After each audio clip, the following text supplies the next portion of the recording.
Hello बच्चों, स्वागत है आपका हमारे यूट्यूब चैनल में। बच्चों, क्लास 12th के जितने भी स्टूडेंट हैं उनका जो बायोलॉजी का पेपर होने वाला है, इसका एक मॉडल पेपर मैं आपके लिए लेके आया हूँ। इसको हम सॉल्यूशन के साथ पूरा करने वाले हैं, तो वीडियो को बिना स्किप के लास्ट तक देखते रहे।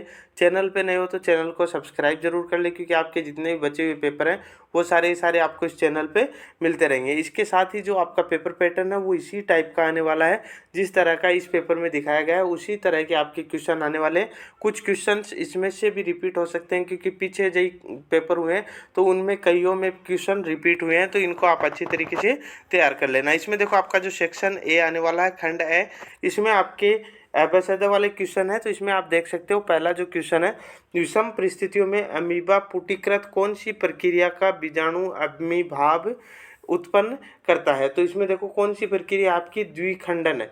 उसके बाद देखो अगला जो क्वेश्चन है, निम्न में से कौन सा पिरामिड उल्टी अवस्था में होता है। तो कौन सा होता है, वो होता है जैव मात्रा, समुद्र वाला। उसके बाद देखो अगला जो 3rd नंबर का क्वेश्चन है, निम्न में से यौन संचारित रोग है। तो यौन संचारित रोग कौन सा होता है, एक तो यकृत शोथ ए और यकृत शोथ बी, दोनों के दोनों होते हैं, मतलब स आपका राइट आंसर हो जाएगा, ए व ब दोनों। उसके बाद देखो चौथा जो आपका क्वेश्चन है, एक समीम केंद्र की और सुकेंद्र की जीव के डीएनए संरचना में हिस्टोन से प्रोटीन में निम्न में से कौन से अमीनो अम्ल अधिक मात्रा में पाए जाते हैं। तो कौन से अमीनो अम्ल हैं जो अधिक मात्रा में पाए जाते हैं, वो कौन से हैं, लाइसिन और आर्जिनिन।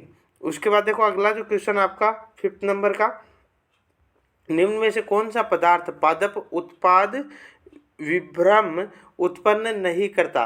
तो ऐसा कौन सा पदार्थ है जो उत्पाद विभ्रम नहीं पैदा करता, तो वो है आपका मार्फिन। उसके बाद देखो अगला जो क्वेश्चन आपका 6 नंबर का, निम्न में से कौन से वैज्ञानिकों ने पेनिसिलिन की खोज एवं प्रभावशाली एंटीबायोटिक के रूप में पुष्टि करने पर नोबेल पुरस्कार मिला। तो ऐसे कौन कौन से थे, अलेक्जेंडर फ्लेमिंग भी था, हार्वर्ड फ्लोरे भी था और अर्नेस्ट चेन भी था। मतलब आपका द है वो राइट आंसर हो जाएगा, ए ब स सभी। उसके बाद देखो अगला जो क्वेश्चन आपका, कौन से सूक्ष्म जीव से प्लाज्मिड प्रयोग करके प्रथम पुनर्योगज डीएनए का निर्माण किया गया। तो ऐसा कौन सा था जिसके द्वारा किया गया, तो साल्मोनेला टाइफीमुरियम। इसके बाद देखो अगला जो क्वेश्चन है आपका 8th नंबर का, इसमें आप देख सकते हो बेसिलिस थुरिंजिएसिस कि कौन सी जीन से प्राप्त प्रोटीन से मक्का छेदक को नियंत्रित किया जाता है। तो ऐसा कौन सा है जिससे करते हैं हम, क्राई 1AB।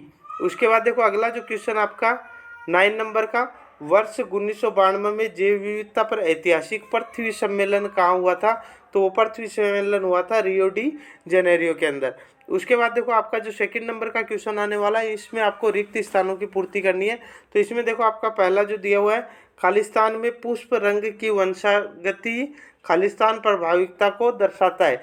तो इसमें देखो यहाँ पे स्वान पुष्प आएगा, कौन सा पुष्प, सवान पुष्प, सवान पुष्प, सवान पुष्प। और आगे देखो सेकंड वाला जो है, इसके अंदर क्या आ जाएगा, अपूर्ण प्रभाविकता को दर्शाता है।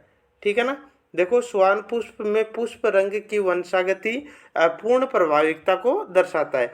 उसके बाद देखो 2nd नंबर का है, इसमें खालिस्तान ऐसे ड्रग जो हमारे केंद्रीय तंत्रिका तंत्र व जठरांत्र पथ में मौजूद विशिष्ट रिसेप्टर्स से बंध जाते हैं। तो इसमें क्या आएगा, ओपियोड, ओपियोड, ओपियोड ऐसे ड्रग हैं जो हमारे केंद्रीय तंत्रिका तंत्र और जठरांत्र पथ में मौजूद विशिष्ट रिसेप्टर्स से बंध जाते हैं।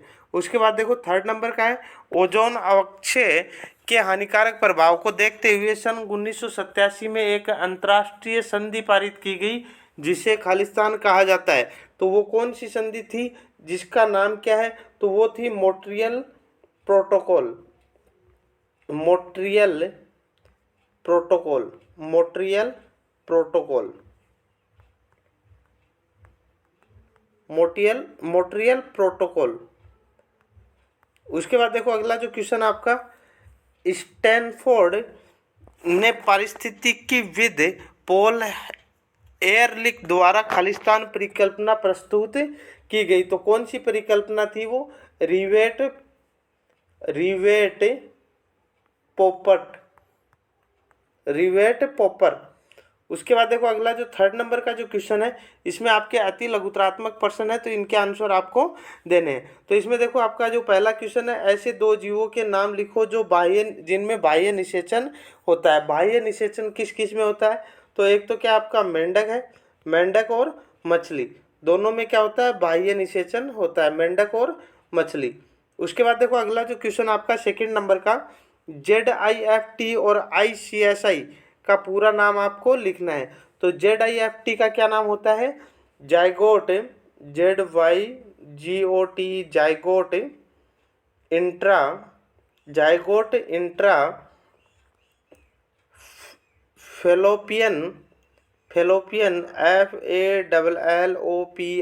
फिलोपियन ट्रांसफर, TRANSFER, मतलब जाइगोट इंट्रा फिलोपियन ट्रांसफर। उसके बाद देखो आपका जो सेकंड है इसमें ICSI, तो ICSI क्या होता है? Intra cytoplasmic, CYTOPLASMIC, cytoplasmic sperm injection. देखो इंट्रासाइटोप्लाज्मिक स्पर्म इंजेक्शन। उसके बाद देखो अगला जो आपका 3rd नंबर का, उन वैज्ञानिकों के नाम बताइए जिन्होंने लक्षणों की वंशागति संबंधी मेंडल के परिणामों की पुनः खोज की। मतलब मेंडल का जो आनुवंशिकी का नियम था उसकी पुनः खोज की गई थी, तो वो किसके द्वारा की गई थी? एक तो कौन था? ह्यूगो डी व्रिज, एक था आपका कार्ल कोरेंस,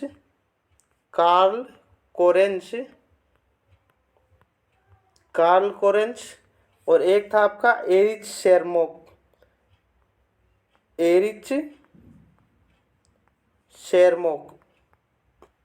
3 वैज्ञानिक थे जिन्होंने मेंडल की वंशागति के बाद में पुनः खोज की थी। उसके बाद देखो अगला जो 4th नंबर का क्वेश्चन है, आनुवंशिकी कूट AUG के 2 कार्य लिखना है। तो एक तो क्या करता है? ये प्रारंभिक प्रकूट के रूप में काम करता है,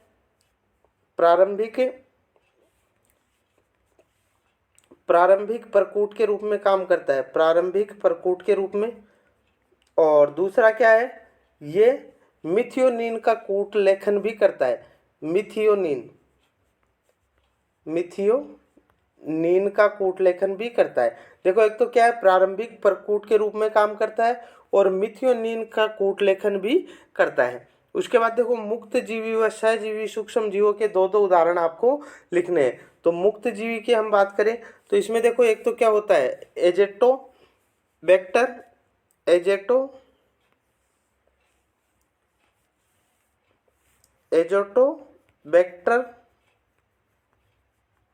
और दूसरा आपका हो जाएगा राइजोबियम।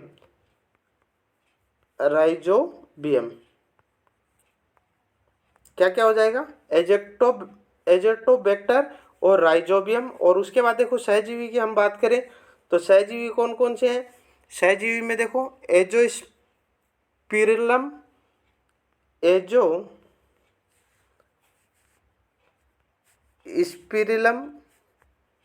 और दूसरा हो जाएगा आपका माइकोराइजल। ठीक है ना? एक तो क्या हो जाएगा? एजोस्पिरिलम और माइकोराइजल। उसके बाद देखो अगला जो आपका, भारत सरकार के उस संगठन का नाम बताइए जो GM अनुसंधान संबंधी कार्यों की वैधानिकता का निर्णय करता है। तो वो कौन सा है? GEAC। इसमें आपका जेनेटिक इंजीनियरिंग अप्रूवल कमेटी। उसके बाद देखो अगला जो क्वेश्चन आपका 7वां जो क्वेश्चन है, तुंगता बीमारी कौन से क्षेत्रों में आती है? इस बीमारी का आपको एक कारण लिखना है। तो ये कौन से में आती है? उच्च पर्वतीय जो क्षेत्र होते हैं, उच्च पर्वतीय क्षेत्रों के अंदर। और कारण क्या है? ऑक्सीजन का कम दबाव होने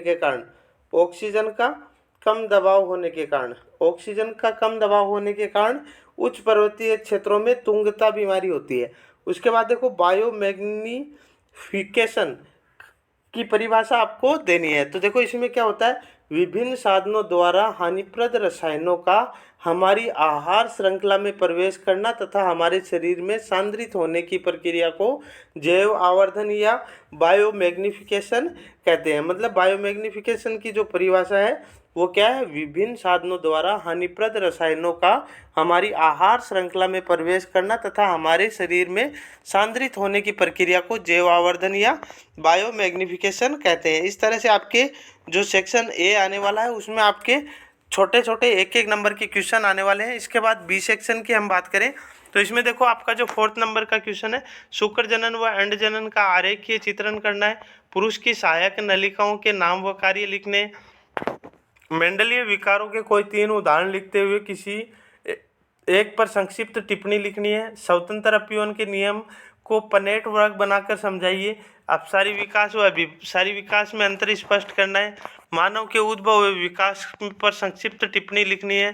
गो पशुओं में भ्रूण अंतरण तकनीक की विधि का संक्षिप्त में वर्णन करना है, इसका उपयोग लिखना है, कायिक संकरण किसे कहते हैं इसका एक उदाहरण लिखना है, पॉलीमरेज श्रृंखला अभिक्रिया के उपक्रमों एंजाइमों के नाम लिखते हुए इनके आरेख चित्र बनाने हैं, प्रतिबंधन एंडोन्यूक्लिएज एंजाइम किसे कहते हैं इसके 2 उदाहरण लिखने और बताइए कि ये डीएनए को कौन सी जगह से पहचानता है, जैव वैज्ञानिक नियंत्रण के तहत किन्हीं 2 जीवों के उपयोग लिखने हैं और वाहित मल उपचार में द्वितीयक उपचार व जीव विज्ञानीय उपचार को संक्षिप्त में समझाना है। इस तरह से आपका बी सेक्शन आने वाला है, बी सेक्शन।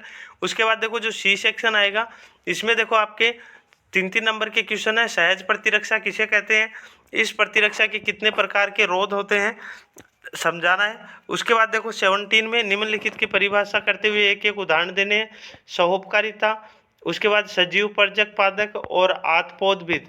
उसके बाद देखो 18 नंबर का जो क्वेश्चन है, पारिस्थितिकी अनुक्रमण किसे कहते हैं, आवास की प्रकृति के आधार पर यह कितने प्रकार का होता है, किसी एक पर संक्षिप्त टिप्पणी लिखनी है। सेक्शन डी में आपके निबंधात्मक क्वेश्चन है, 2 में से आपको एक करने हैं। डीएनए का अर्धसंरक्षी प्रकटीकरण होता है, यह किसने सिद्ध किया, इस उनके प्रयोग को विस्तार से समझाना है और अथवा में दिया हुआ आपका बैक्टीरिया में अनुलेखन प्रक्रिया को समझाइए और आरेख चित्र बनाइए। उसके बाद देखो 20वां जो एक पररूपी आवर्त बीजी पादप में गुरु बीजाणु जनन की प्रक्रिया को विस्तार से समझाते हुए परिपक्व भ्रूण कोश का आरेखीय चित्र बनाना है। परागकण कितने प्रकार के होते हैं संक्षिप्त में टिप्पणी लिखिए, परागकण के किसी एक अजीवीय कारक को समझाना है। तो इस तरह से आपका ये पेपर आने वाला है जिसमें आपके टोटल 20 क्वेश्चन आने वाले हैं, 56 नंबर का आपका पेपर होने वाला है। छोटे क्वेश्चन मैंने बता दिए, बड़े क्वेश्चनों में अगर कोई प्रॉब्लम आ रही हो तो कमेंट बॉक्स में बता देना, और जो आपको बुक मिल रहे हैं तो वो बहुत ही अच्छी बात है। तो सभी स्टूडेंट्स को एग्जाम के लिए best of luck, thank you.